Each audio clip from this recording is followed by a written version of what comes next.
নমস্কার বন্ধুরা, রিও রান্নাঘরে সবাইকে ওয়েলকাম। আজকে তোমাদের সাথে একটা রেসিপি শেয়ার করব। দেখো, এখানে আমি 1 কিলো মতো চিকেন নিয়ে নিয়েছি। তো এটাকে একটু ম্যারিনেট করে রেখেছি নুন, হলুদ, লঙ্কার গুঁড়ো।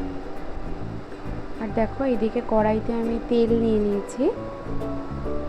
তেলটার মধ্যে কিছুটা আলু ভেজে নিয়েছি। আলুটাকে আমি গোটাই ভেজেছি। একটু লাল লাল হয়ে গেলে আলুটাকে তুলে নিচ্ছি। সব আলুগুলো তুলে নিয়ে যে তেল রয়েছে ওই তেলের মধ্যেই আমি শুকনো লঙ্কা, তেজপাতা, এলাচ, দারচিনি, লবঙ্গ দিয়ে নিয়েছি। এরপর আমি এর মধ্যে একটুখানি পেঁয়াজ কুচি দিয়ে নিয়েছি। কিছুটা পেঁয়াজ ঝিরিঝিরি করে কেটেছি আর কিছুটা পেঁয়াজ 4 ফালি করে দিয়েছি। পুরো পেঁয়াজটা দিয়ে নিয়ে ভালোভাবে আমি মিশিয়ে নেব। চিকেনের এই রেসিপিটা গরমকালে খেতে খুব ভালো লাগে। এটা ভাতের সাথেও ভালো লাগবে, আবার রুটির সাথেও ভালো লাগবে। দেখো, পেঁয়াজটাকে ভালোভাবে মিশিয়ে নিলাম। পেঁয়াজটা একটু লাল লাল ভাজা হয়ে গেছে। পেঁয়াজটা কিন্তু পুরো ভাজলে চলবে না, জাস্ট একটু ব্রাউন কালার আসবে, সেই মুহূর্তে মাংসগুলোকে দিয়ে নিতে হবে। পুরো মাংসটা দেওয়ার পর আর একটু ভালোভাবে মিশিয়ে নিতে হবে।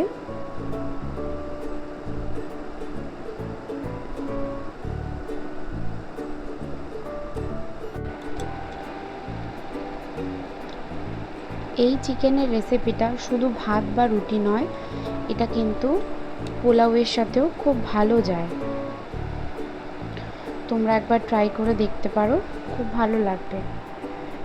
এখানে দেখো, আমি চিকেনগুলো ভালোভাবে মিশিয়ে নেওয়ার পর আদা, রসুন, কাঁচা লঙ্কার পেস্ট করা হয়েছিল, সেই পেস্টটা ভালোভাবে দিয়ে মাংসগুলোকে ভালোভাবে মিশিয়ে নিলাম এর সাথে।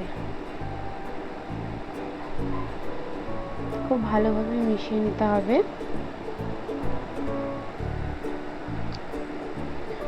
আমার চ্যানেলের রেসিপিগুলো যদি তোমাদের ভালো লেগে থাকে, তোমরা লাইক করবে, শেয়ার করবে, কমেন্ট করবে আর সাবস্ক্রাইব করার অনুরোধ রইল।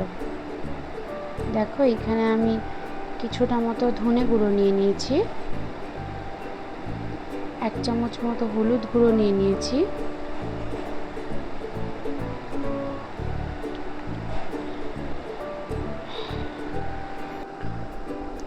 1 চামচ মতো জিরের গুঁড়ো নিয়ে নেব। নিয়ে খুব ভালো করে মেশাতে হবে। গ্যাসের ফ্লেমটা কিন্তু একদম লোতে রয়েছে। গ্যাসের ফ্লেম একদম লোতে রেখে যত রান্না করবে, যতক্ষণ ধরে কষাবে মাংসটা, টেস্ট কিন্তু ততটাই ভালো আসবে। এটা কিন্তু হাই ফ্লেমে দিয়ে রান্না করা যাবে না, তাহলে মাংসের টেস্টটাই তোমরা সেইভাবে বুঝবে না। একটু নুন লাগবে, তো এখানে একটু নুন অ্যাড করা হলো। নুনটা দিয়ে ভালোভাবে মেশাতে হবে। ভালোভাবে মিশিয়ে মোটামুটি যখন মাংস থেকে তেল ছেড়ে আসবে, সেই সময় ভেজে রাখা আলুগুলো মাংসের মধ্যে দিয়ে নিতে হবে। বেশি লেট করা যাবে না, যাতে করে আলুটা যাতে সেদ্ধ হয়, ওই জন্য তাড়াতাড়ি দিয়ে নিতে হবে। মোটামুটি তেল ছাড়লেই আলুগুলো দিয়ে নেবে। দেখো কতটা তেল ছেড়ে গেছে। এবার আমি একটা বড় কাঁচা আমের অর্ধেক আম গ্রেট করে নিয়েছিলাম, সেই আমটা এর মধ্যে দিয়ে দিলাম। দিয়ে আমটা ভালোভাবে মিশিয়ে নিতে হবে। এই মাংসটা খেতে একটু টক টক মতো লাগবে, দারুণ লাগবে খেতে। একবার তোমরা ট্রাই করে দেখতেই পারো। এবার দেখো, মাংসটা যে ম্যারিনেট করে রেখেছিলাম তাতে একটু জল ছিল, সেই জলটা দিয়ে নিলাম। জলটা কিন্তু ফেললে হবে না, জলটা দিতে হবে এর ভেতরে।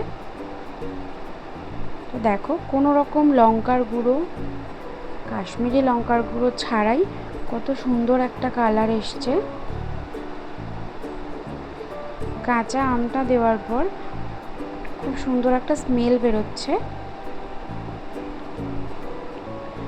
দেখো এখানে কিছুক্ষণ আমি কষিয়ে নেব। গ্যাসের ফ্লেমটা এই সময় একটু হাইতে রেখেছিলাম, একটু ফুটিয়ে নিলেই রেডি। তো দেখো দেখতে কতটা সুন্দর হয়েছে।